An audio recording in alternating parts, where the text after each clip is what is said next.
कि गृह मंत्री भारत सरकार के अमित शाह जी भी आ रहे हैं, उसकी तैयारी में ये लगे हुए थे। और हरियाणा की शुरुआत जो हो अपने लोहारू से बहल से कल हो रही है, कल ही फैसला हो जाएगा कि सरकार भाजपा की बनेगी। और ये जो दुष्प्रचार कर रखा है, इसका जवाब लोहारू के किसान देंगे, लोहारू की जनता देगी। की तरफ से आपका धन्यवाद करता हूं, स्वागत करता हूं। बोला मनोहर लाल जी जिंदाबाद, भारतीय जनता पार्टी जिंदाबाद। पूरी आवाज नहीं है भाई, पिछला की नहीं आ रही। मनोहर लाल जी जिंदाबाद, अरे ये आवाज पहुंचा दो सारे जने में। मनोहर लाल जी जिंदाबाद, भारतीय जनता पार्टी जिंदाबाद। धन्यवाद। अब मैं प्रार्थना करूंगा कि आप हमें आशीर्वचन दें। मनोहर की जोड़ी जिंदाबाद, जिंदाबाद, जिंदाबाद, जिंदाबाद।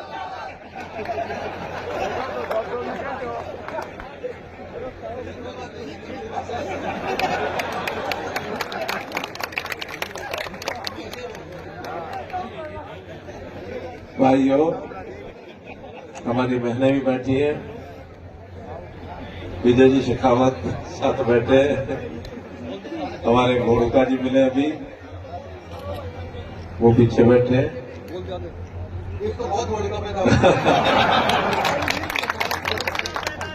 मित्रों, ये लोहारू की है धरती, ये लोहारू की है धरती। वैसे तो मेरी 90 के आसपास से देखी हुई है, 90, 91, 92 में ये आया करता मैं। ये विजय शेखावत, घोड़का, ये सारे हमारे उस टाइम के दोस्त हैं। लेकिन इस इलाके को या तो उस टाइम में जब देखता था तब की याद आ रही है, या आज की याद आ रही है। मैं रास्ते में अपने साथी को, जो मेरे साथ गाड़ी में बैठा था, सुना रहा था। मैंने कहा सड़कों पर जिस पर जा रहे हैं ना, उस टाइम मोटरसाइकिल पर आया करते। आने के बाद मान लो अगर किसी के घर में बैठ गए थोड़ी देर और फिर आंधी तेज चल गई, तो उस तेज आंधी में सड़कों पर 1-1 फुट रेत हो जाया करती।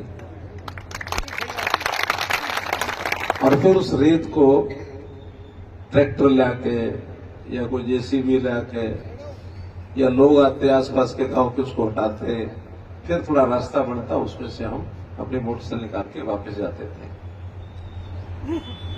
ये उस समय का लोहारू, पर आज का लोहारू। पुराने लोग तो दोनों बातों का तुलना कर सकते हैं, लेकिन नए लोगों ने तो शायद वो देखा भी नहीं होगा, क्योंकि ये बात आज से 34 साल पहले की बता रहा हूं।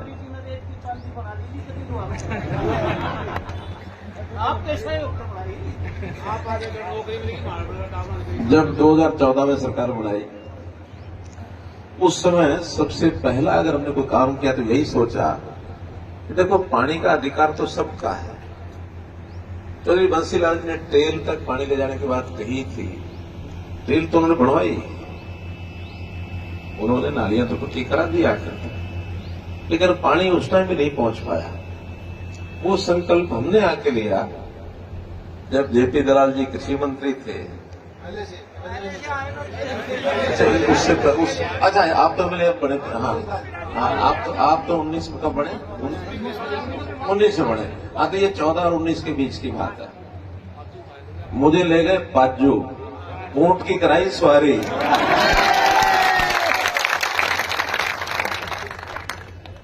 और मेरी ऊंट वाली सवारी बहुत वायरल हुई। अच्छा, ये रूप भी है भाई। हमने भी घाट घाट के पानी पिए, तो इसलिए वो पानी जब बाजू में जाकर मैंने देखा और लोगों को बताया, 300 टेल में से 293 टेल में हमने पानी पहुंचाया। चाहे वो लोहारू है, महेंद्रगढ़ है, आगे नारनौल है, नांगल चौधरी है, या पीछे आप चले जाओ तो बारडा है, दादरी है, और इधर हिसार की तरफ जितना ये राजस्थान के साथ लगता एरिया था, इसमें पानी तो पूरी हालत थी। दूर दूर से लोग आते थे, पीने का पानी भी मिलता नहीं था। यानी बरसात पर निर्भर थे, जितनी बूंद पड़ जाए उसमें उतना काम हो गया। बहुत बाद में यहाँ बहुत गहरे गहरे ट्यूबवेल लगाने पड़े। ट्यूबवेल भी कोई 300 फुट, को 400 फुट, बड़ी बड़ी मोटरें, बिजली थी नहीं। हमने आने के बाद ये बिजली का काम नहीं जो किया, खैर खेत में तो अभी 8-10 घंटे पहले भी हुई थी, आज भी हुई, लेकिन गांव में 24 घंटे बिजली देने का काम किया कि नहीं किया? मैं वापस जिस तरीके से मुझे बात करनी है मैं उस तरीके से आता हूं। जोश आप में बहुत है, मैंने देख लिया आपके नारे, आपकी जो मिलनसारिता और आपका जो जेपी दलाल के प्रति आपके जो श्रद्धा भाव, वो सब देख लिया। लेकिन अब मुझे थोड़ा सा काम की बात करनी है और वो समझदारी की, यानी जोश के साथ थोड़ा होश। की तरफ से आपका धन्यवाद करता हूं, स्वागत करता हूं। बोलो मनोहर लाल जी जिंदाबाद, भारतीय जनता पार्टी जिंदाबाद। पूरी आवाज नहीं है भाई, पिछला की नहीं आ रही। मनोहर लाल जी जिंदाबाद, अरे ये आवाज पहुंचा दो सारे जने में। मनोहर लाल जी जिंदाबाद, भारतीय जनता पार्टी जिंदाबाद। धन्यवाद। अब मैं प्रार्थना करूंगा कि आप हमें आशीर्वचन दें। चट्टी मनोहर की जोड़ी जिंदाबाद जिंदाबाद जिंदाबाद। दाऊ खट्टर जिंदाबाद।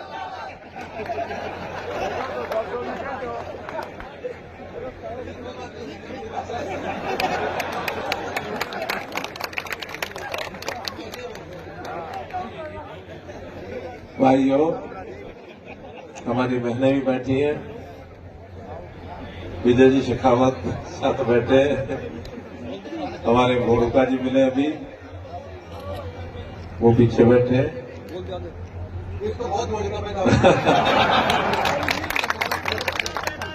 मित्रों, ये लोहारू की ये धरती, ये लोहारू की ये धरती वैसे तो मेरी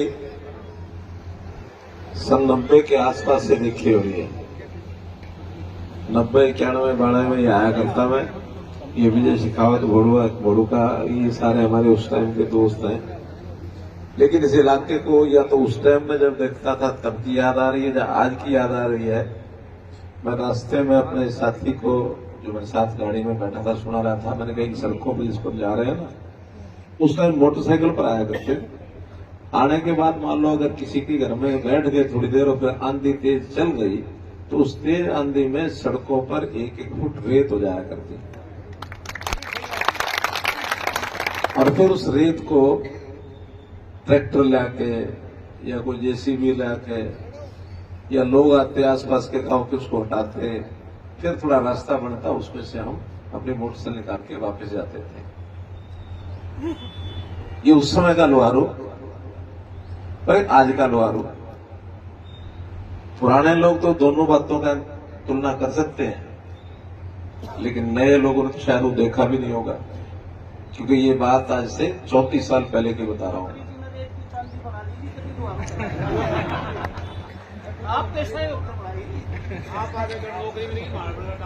जब 2014 में सरकार बनाई, उस समय सबसे पहला अगर हमने कोई काम किया तो यही सोचा, देखो पानी का अधिकार तो सबका है। तो बंसीलाल जी ने टेल तक पानी ले जाने की बात कही थी। टेल तो उन्होंने बढ़वाई, उन्होंने नालियां तो ठीक करा दिया करते, लेकिन पानी उस टाइम भी नहीं पहुंच पाया। वो संकल्प हमने आके लिया जब जेपी दलाल जी कृषि मंत्री थे। अच्छा आप तो मिले बड़े, हाँ आप तो 19 में कब बने? 19 में बने। हाँ, तो ये 14 और 19 के बीच की बात है। मुझे ले गए पाजू, ऊंट की कराई सवारी,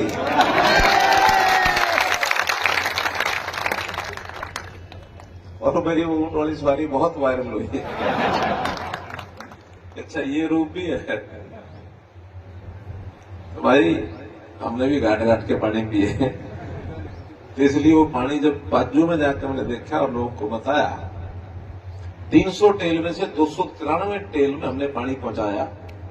चाहे वो लोहारू है, महेंद्रगढ़ है, आगे नारनौल है, नांगल चौधरी है, या पीछे आप चले जाओ तो बारडा है, दादरी है, और इधर हिसार की तरफ जितना ये राजस्थान के साथ लगता एरिया था, इसमें पानी तो पूरी हालत थी। दूर दूर से लोग आते थे, पीने का पानी भी मिलता नहीं था। यानी बरसात पर निर्भर थे, जितनी बूंद पड़ जाए उसमें उतना काम हो जाए। बहुत बाद में यहाँ बहुत गहरे गहरे ट्यूबवेल लगाने पड़े। ट्यूबवेल भी कोई 300 फुट, कोई 400 फुट, बड़ी बड़ी मोटरें, बिजली थी नहीं। हमने आने के बाद ये बिजली का काम नहीं जो किया, खैर खेत में तो अभी 8-10 घंटे पहले भी हुई थी, आज भी हुई, लेकिन गांव में 24 घंटे बिजली देने का काम किया कि नहीं किया? मैं वापस जिस तरीके से मुझे बात करनी है मैं उस तरीके से आता हूं। जोश आप में बहुत है, मैंने देख लिया आपके नारे, आपकी जो मिलनसारिता और आपका जो जेपी दलाल के प्रति आपके जो श्रद्धा भाव, वो सब देख लिया। लेकिन अब मुझे थोड़ा सा काम की बात करनी है और वो समझदारी की, यानी जोश के साथ थोड़ा होश। मैं छोटी कहानी सुना रहा हूं आपको। हमने पढ़ना नहीं है।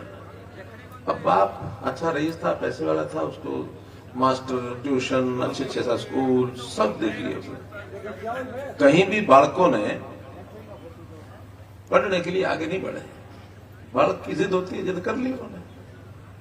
अब उन्होंने एक बाबा जी आए सन्यासी, उनके प्रति उस इंसान की थोड़ी श्रद्धा भी थी, तो बाबा जी को बैठाया, बैठो जी, दूध पियो, फल खाओ, रोटी खाओ। बाद में कहा मेरी एक तकलीफ है, उसको दूर करो। कि बोल राजन क्या तकलीफ है? तकलीफ मेरी यह है कि मेरे दोनों बच्चे हैं तो बड़े होशियार, बच्चों का पता लग जाता है, पूत के पांव पालने में ले जाते, तो होशियार बड़े थे, बस ये पढ़ते नहीं, इनको पढ़ा दो। अच्छा कोई नहीं, कोशिश करता हूं, इनको मैं अपने आश्रम में ले जाता हूं, तो बाबा ले जा, कहीं ले जा, पढ़ा के भेज दियो। वो ले गया, ले जाके उनसे दोस्ती करनी शुरू की, उनको खेल वेल खिलाने शुरू किए, दूध पिलाना शुरू किया, मक्खन खिलाना शुरू किया, परांठे जो खाते पीते सब। और फिर खेलने में थोड़ा शौकीन थे, खेल खिलाया, कभी उनके साथ कुश्ती करना, कबड्डी खेलना, मल करना, ये सारा कुछ, अच्छी सेवा, नहाना धोना सब करते, दोस्ती हो गई अच्छी। तो उस समय लगा कि 6 महीने हो गए, मैंने अपना काम शुरू करना, अभी काम ही शुरू नहीं किया, अभी तो खाली बैठा रखेंगे। तो काम करने के लिए स्वामी जी ने भी अपना थोड़ा सा बड़ा हिसाब था मन में। उनका अच्छा बेटा भूख लगी है, जब बाजार में मैं पैसे देता हूं, 1 दर्जन केले ले आ। तो बड़े को कहा जाके 1 दर्जन केले ले आया, लाया तो खाने लगे। उन्होंने कहा ठहरो ठहरो, हम रोजाना आते हैं और खा पी लेते हैं, आपके माता पिता भी हैं, बहन भी है, पड़ोस में ही घर है, आज ऐसा करो, आज उनको ही बुलाओ, बहुत दिनों का अकेले खा पी लेते हैं सब, आज उनके साथ बैठ के खाएंगे। तो छोटे कहा राजा, बाबू ने, माँ ने बुला लिया, बहन ने भी लाई बुला के, तो तीनों को भी आ गए। अब जब खाने लगे तो वो दूसरे कमरे में बैठे थे, माँ बाप और इनके वो, और ये तीनों अलग बैठे थे। इन्होंने कहा कि चलो खाते हैं, कि ठहरो भाई ठहरो, ऐसा नहीं खाते हैं, तुम शरारती हो, जब खाने लगोगे तुम सारे खा जाओगे, वो माँ बाप को मिलेगा नहीं। आधे उनके लिए रख दो, 3 लोग हैं, तीनों में आधे उनके लिए रख दो, आधे हम अपने लिए रख लेते हैं, मिलके खाएंगे। तो बड़े ने क्या किया, 6 इधर कर दिए, 6 इधर कर दिए। फिर बैठे, जब खाने लगे तो स्वामी जी ने फिर कहा, देखो मैं तुम्हारे पर गुस्सा नहीं करता, तुम सारे खा जाते हो, मुझे देते ही नहीं हो, बांट के खाएंगे। केले 3 लोग हैं, करो 2-2 करने लगे। तो छोटा 2-2 कर रहा था, बड़े भाई ने समझ गया, वो अरे भैया ये केले बांटने के, केले खिलाने के बहाने पढ़ा रहा है, चल भाग।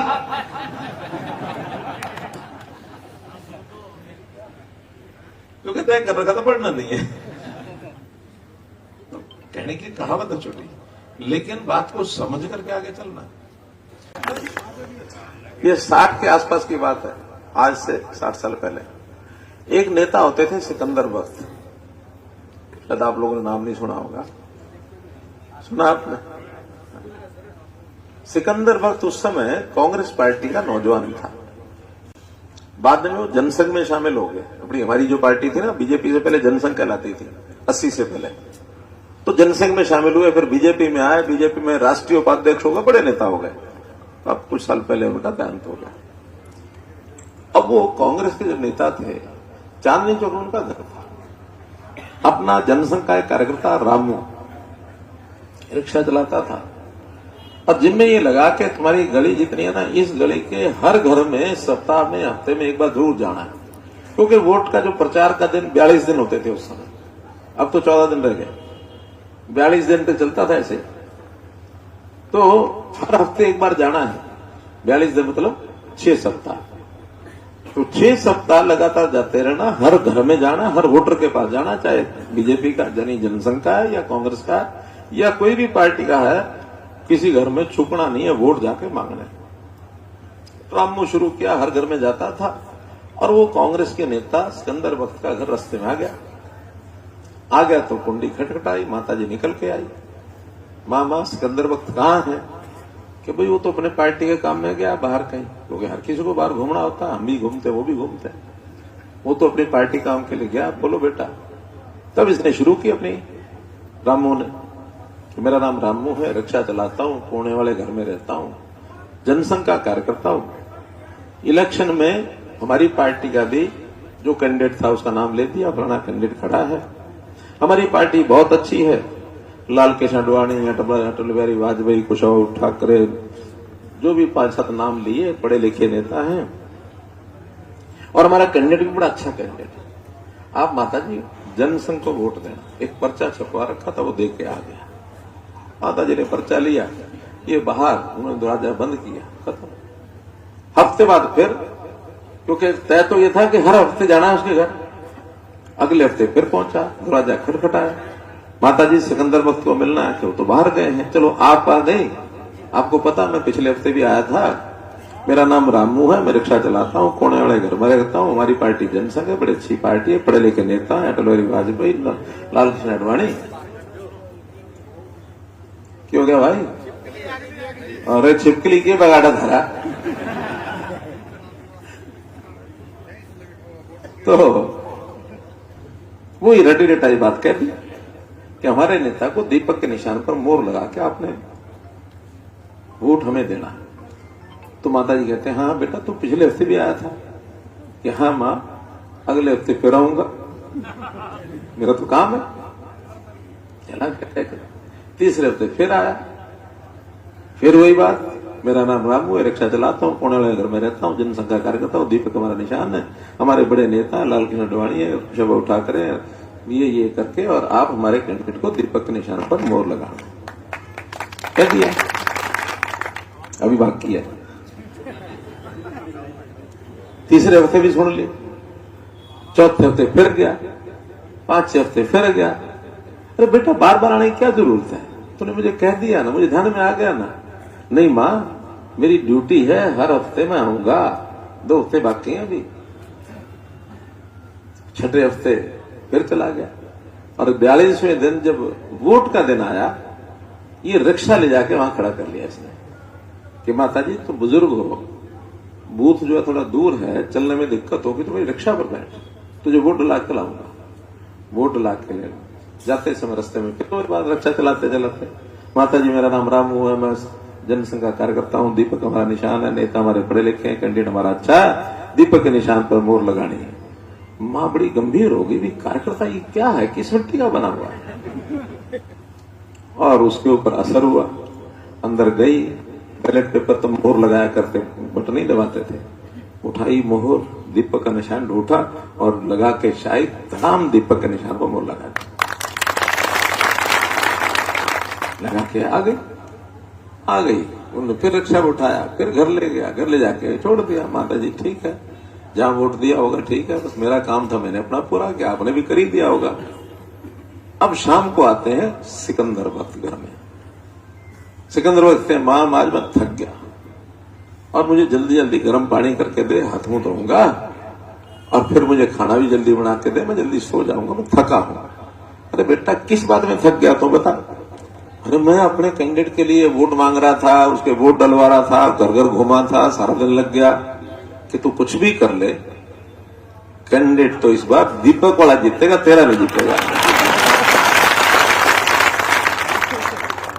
मां तू ये कह रही है, मेरी मां, मैं जनसंघ का, मैं कांग्रेस का आदमी, मेरी मां ये कह रही कि जनसंघ कैंडिडेट जीतेगा, ऐसा क्यों? कि देख रामू है, उस कोने में रहता है, रिक्शा चलाता है, 1 2 3 4 नहीं 6 बार मेरे पास आया, और आज 7वीं बार मुझे रिक्शा बिठा के लेके वोट डलवा के लेके आया। तूने एक बार भी मेरे से वोट मांगा कि कांग्रेस को वोट देना? आज तो रिश्तेदार के घर में शादी हो ना, पता है कि हाँ 15 दिन बाद शादी है, जब 6-7 दिन रह जाएं तो हमें इंतजार होती है किस बात की? न्यूनता को नहीं आया, और न्यूनता नहीं आया और दिन रह जाए 3 तो धड़कन शुरू हो जाए। 2 दिन रह गए, 1 रह गए, गुस्सा भी आने लग गया, किसा रिश्तेदार है निंदा नहीं देके क्या? और मान लो आखिरी दिन भी निंदा नहीं आवे तो ब्याह में जावे, क्यों नहीं जानते? क्या होता है निंदा नहीं आया ना से? मान सम्मान। आज मान सम्मान का हर कोई भूखा होता है, और ये मान सम्मान हर किसी का होता है, अमीर हो गरीब हो सबका मान सम्मान होता है, घर वालों का भी मान सम्मान होता है।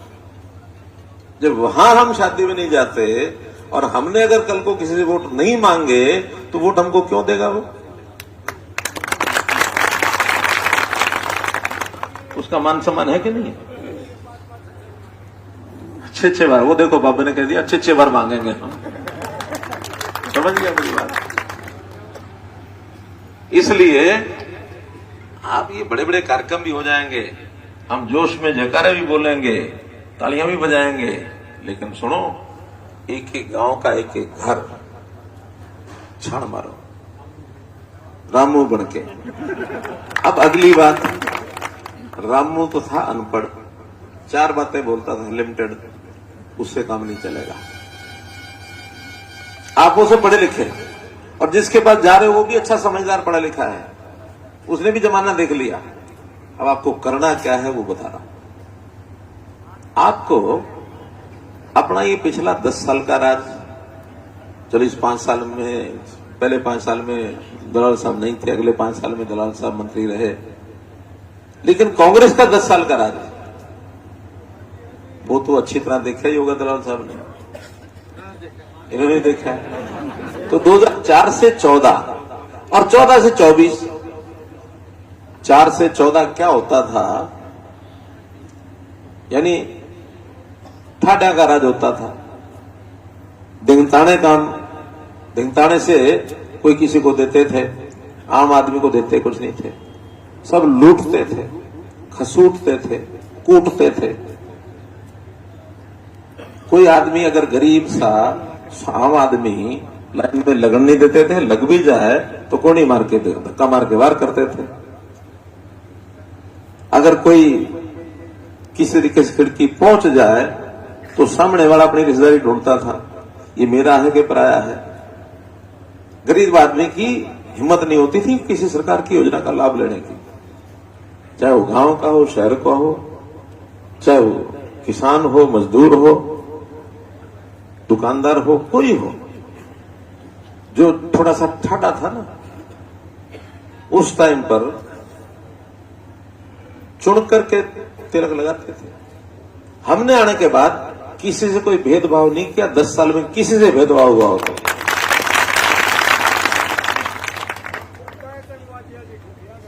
वो बात मेरी कह दी उन्होंने। हमने जो कमीशन एजेंट है ना, बिचौलिए, दौड़ कपड़िए कहता हूं उनको मैं, हाँ, दौड़ कपड़ियों के कपड़े उतरवा के खूंटी पे टंगवा दिया हमने।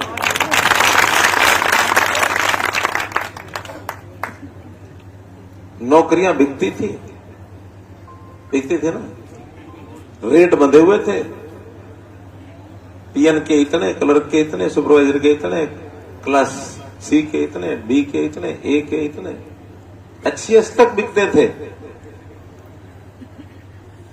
एचसीएस की नौकरी लगाने से पहले सोचते थे कि पहले इसके साथ रिश्ता करा दो किसी का, फिर नौकरी लगवाओगे। और किले बिक जाते थे, मां के गहने टूम बिक जाते थे, और नौकरी का भरोसा फिर भी नहीं होता था। पैसे खा गए, नौकरी फिर नहीं मिली, क्योंकि जरूरी नहीं कि जो बीच में खाया उसकी भी चलती होगी क्या, वो भी कोई किसी का नाम, कोई किसी का नाम यूज करके सब करते थे।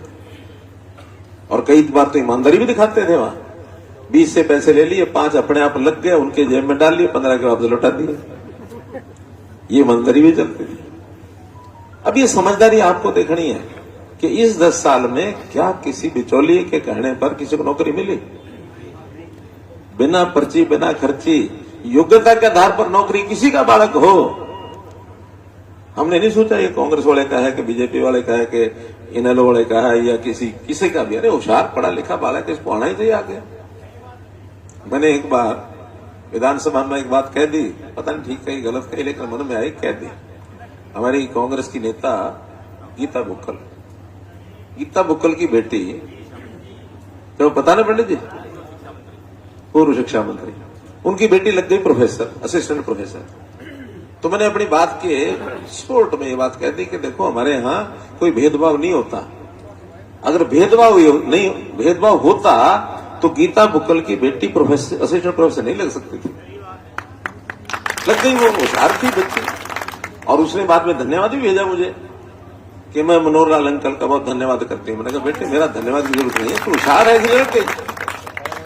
हमारे अपने लोग भी कई बार तो एतराज करते थे कि जिनकी नौकरी लगती है वो कोई शान थोड़ी मानना है, वो तो नहीं कहते कि हम होशियार थे इसलिए लग गए। मैं ये पूछता हूं अगर कांग्रेस की सरकार होती तो ये होशियारी काम आती क्या? फिर ये नहीं आती। न्याय और अन्याय में बहुत फर्क होता है। हमने हरेक को न्याय दिया है। हरियाणा ये मेरा परिवार है, 2 करोड़ 80 लाख लोग मेरे परिवार के सदस्य हैं, ये समझ के काम किया। मित्रों 10 साल का पिछली कहानी और आज 10 साल की कहानी अभी आपको कई लोग आके बताएंगे। आप लोगों के पास साहित्य छप के भी आएगा, आया भी होगा, अखबारों में भी आता है, टीवी में भी सुनते हो, सब नेता भी बताते हैं। ये सब बातें जाकर के आपने उस वोटर को याद कराने हैं।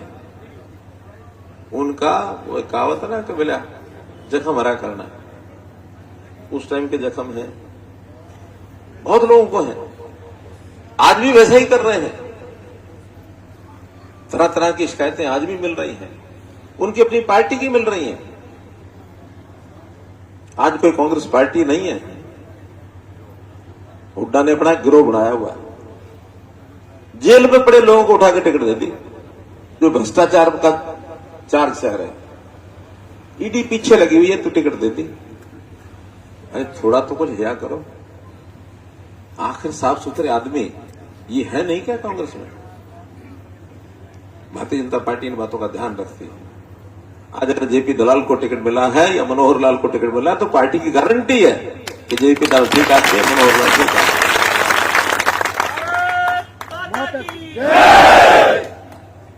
तो मित्रों ये बातें जाके हमको बतानी है। विकास की बातें बताओ, सब याद कराओ। बिजली की बात बताओ, पानी की भी बताओ, खेती की भी बताओ, खेती में मुआवजा टाइम से मिलता, ज्यादा मिलता, ये भी बताओ। यहां तो धान नहीं होता, धान के इलाके में तुमने उल्टी चीज कर रखी है। धान छोड़ दो भाई, हम तो धान जहां बोते हैं उनको भी कहते हैं धान मत बो, तुम्हें 7,000 रुपया किले का 8,000 रुपया घर बैठे देंगे, खजूर देंगे। यहां तो दलाल साहब ने मच्छी पैदा करनी शुरू कर दी खिवाड़ी में। लेकिन वो केवल एक ही है कि उन किसानों को लाभ मिले इसलिए करवा रहे हैं, खाने खिलाने के लिए नहीं। यहां से उसका एक्सपोर्ट होता है। पर आखिर तो आमदन बढ़ेगी हुई, और कोई मच्छी पालना पाप थोड़ी है। सिरसा जिले में तो बहुत लोगों ने पाल लिया, बहुत। मैं खुद देखा कई फार्म हाउस मच्छी के। दलाल साहब ने जो कृषि क्षेत्र में काम किया, अभूतपूर्व किया पिछले 5 साल, अभूतपूर्व। तो एक एक बात जाके आप लोग को घर घर जाके समझानी है। टाइम अपने पास पर्याप्त है। आज शाम तक तो जिन्होंने फालतू फार्म भर रखे थे उनका एनरोल का टाइम था, जितने होने थे हो गए। अब तो कोई रोड का छोटा मोटा आदमी खड़ा होगा, समझाना पड़ेगा, समझा लेंगे। लेकिन वोटर सबसे बड़ा इसमें रोल अदा करता है। एक एक वोट की कीमत है, एक वोट का कितना महत्व है, इसके 2 उदाहरण बताता हूं आपको। पड़ोस में राजस्थान, 5 साल पहले जब चुनाव हुए थे, कांग्रेस का एक उनका सीएम का उम्मीदवार सीपी जोशी कितने वोट से आ रहा था? उसकी पत्नी नहीं डालने गई। जो मैं घर वाले वोटों की बात कर रहा हूं ना, अब ये ताजा उदाहरण है। उसकी पत्नी ने वोटिंग नहीं डाला। और मैं करनाल का उदाहरण बता रहा हूं, तो करनाल मेरी कंस्टिट्यूंसी है, हर छोटी बड़ी बात ध्यान में रहती है। करनाल का वार्ड नंबर 1, 5 साल पहले नगर निगम के जो चुनाव हुए, 2 कैंडिडेट हमारा और कांग्रेस का, दोनों के वोट रह गए बराबर। अब बराबर रह गए तो भी संकट हो गया। आखिर में तो किस्मत अच्छी थी, टॉस हुआ, टॉस में हमारा कैंडिडेट जीता। तो वोट का महत्व है ना। एक वोट से पार्लियामेंट में अटल बिहारी वाजपेयी की सरकार गिर गई थी, गिरी थी ना। तो एक वोट का महत्व है क्या नहीं है? वोट तो हमें चाहिए 2 लाख। कितने टोटल वोट यहाँ? 2,05,000 में 1 लाख चाहिए। 5-7 हजार तो पड़ेंगे भी नहीं, 10 हजार नहीं पड़ेंगे। अब टारगेट तो 1 लाख वोट का है, लेकिन तैयार एक वोट करना है। 1 लाख वोट, इसकी चिंता मत करो। आप एक वोट और एक बूथ की चिंता करो, 1 लाख हो जाएंगे अपने आप। 61 के पास भी दोबारा जाना पड़ेगा। कहते आप समझो कि पिछले बार 61 थे, वो सारे मारे हो गए। इस बीच में नीचे नीचे पता नहीं कौन वार कर जाए। आपको हर एक को अपने से शुरू करना, अपने परिवार से शुरू करना, अपने पड़ोसी से शुरू करना, अपने वार्ड में शुरू करना, बूथ में, वार्ड का बूथ। और सब लोग रैलियां तो करेंगे, हम थोड़ी सी ज्यादा नहीं करेंगे। संयोग से कल यहां होम मिनिस्टर साहब की रैली है। आपकी एक अच्छी शुरुआत हो रही है, बड़ी शुरुआत हो रही है। लेकिन आज की इस छोटी मीटिंग को छोटी सी शुरुआत मान लेना। ये छोटी सी शुरुआत यहां से करके जाओगे, हर नेता अपने ढंग से आपको बात कहेगा। और देखो भाई, मेरे 20 मिनट पूरे, हमारे सुरेंद्र नागर जी आ गए।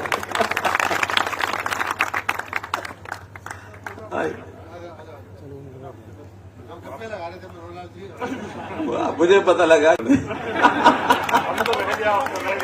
आखिरी जो बात काम की बात है, वो एक ही लाइन में पूरी हो जाती है।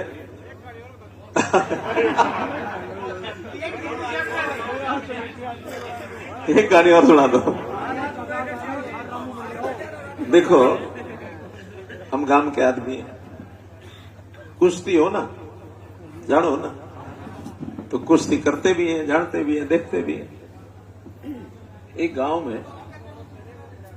में कुश्ती जैसे हर साल होती है, तो वहां कुश्ती शुरू हो गई। और शुरू हुई, एक वहां पहलवान ऐसा था जो हर बार नंबर 1 पर आता था, जीतता था। उस गांव का केसरी था। देखा नहीं, भारत केसरी, ये हरियाणा केसरी, ये पंजाब केसरी, वो उस गांव का केसरी था। हर बार जीतना था। और वहां के लोग भी, रेफरी भी, जो सारे लोग होते थे, उसकी कुश्ती सबसे आखिर में रखते थे। कोई फैसला तो इसका हुआ पड़ा, लेकिन बाकी कुश्ती का आनंद सब ले लें। तो जो चौथे राउंड के, तीसरे राउंड के, दूसरे राउंड के, पहले राउंड, उस एक राउंड को छोड़कर बाकी सब कुश्तियां हो जाती थी। और आखिर में उसके लिए 5 मिनट रखते थे, ताकि वो एक बार अपना लंगर घुमा देगा, कोई आएगा नहीं, और उसका हाथ खड़ा कर देंगे, भाई है, बिना लड़ाई लड़े नंबर 1 पर जीत गया, अनकंटेस्टेड। कहानी तो अब शुरू नहीं है, क्या हो जाती। अब कुश्ती शुरू हुई, नीचे की सारी कुश्तियां हो गई। आखिर में ये जो पहलवान है, फिर इन्होंने कहा ठीक भाई, प्रणराम पहलवान, इस गांव का केसरी, आओ मैदान में और जरा घूमो मैदान में, कोई आके हाथ मिलाना हो तो मिलाओ। अब जब घूम करके आखिर टाइम थोड़ा सा जगह बची थी उसका राउंड पूरा करने के लिए, एक पतला सा नौजवान, हिसाबी किताब भी था बड़ा, हिसाब किताब करने वाले भी होते हैं ना कुछ नौजवान, उसने हिसाब किताब लगाया कि ये पहलवान अच्छा है, बिना लड़ाई लड़े 1,000 रुपए का इनाम है, ये ले जाएगा। इसने किया तो कुछ है ना, लड़ाई तो लड़े। जब उसने देखा कोई नहीं कूदा, वो पतला सा लड़का, उसने छलांग मारी, कूद के हाथ मिला लिया। लोग हैरान, ये पहलवान इसने मारेगा, दब जाएगा। लोग समझाने लगे, छोड़ दे ना, कुश्ती लड़ूंगा। अच्छा, अब रेफरी क्या करे? रेफरी ने कहा ठीक है भाई, आएगा कोई तो कुश्ती तो करावाएंगे। लेकिन इतनी देर में सूरज छुप गया।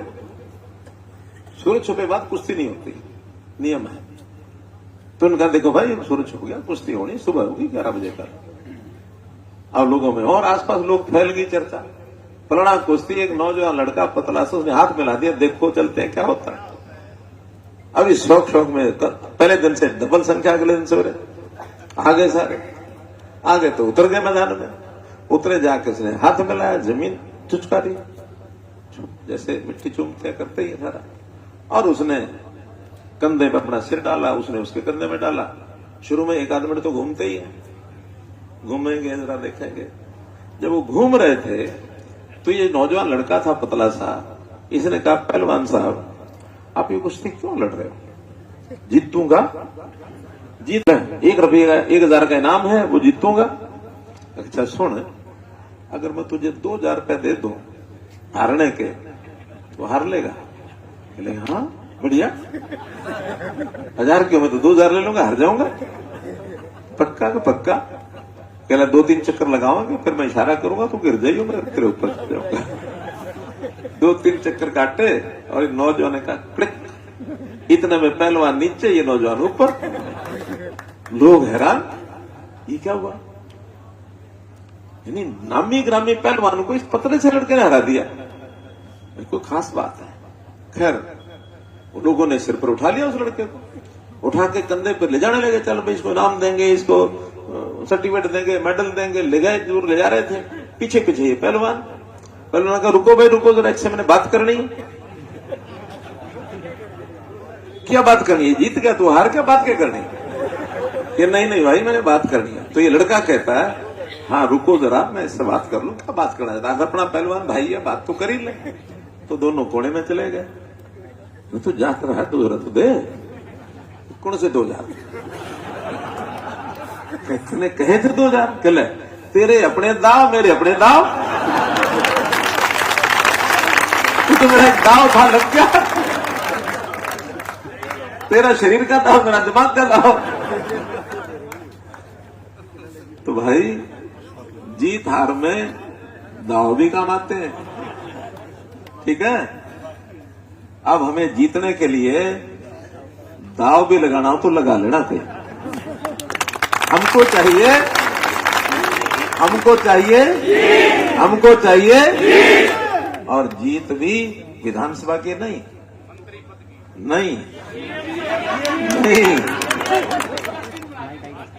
कुछ नहीं, बूथ जीतना। क्या जीतना?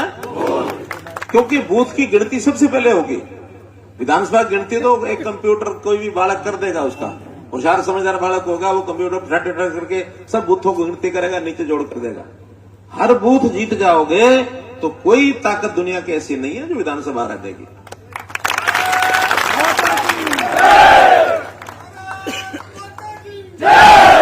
एक ही नारा, एक ही नारा। मैं एक नारा बोल रहा हूं, सुनो भाई, मैं एक नारा बोल रहा हूं। मैं कहूंगा बूथ जीता, आप कहेंगे चुनाव जीता, ठीक है। बूथ जीता, आप अपने बूथ को जीत करके हमारे जेपी दलाल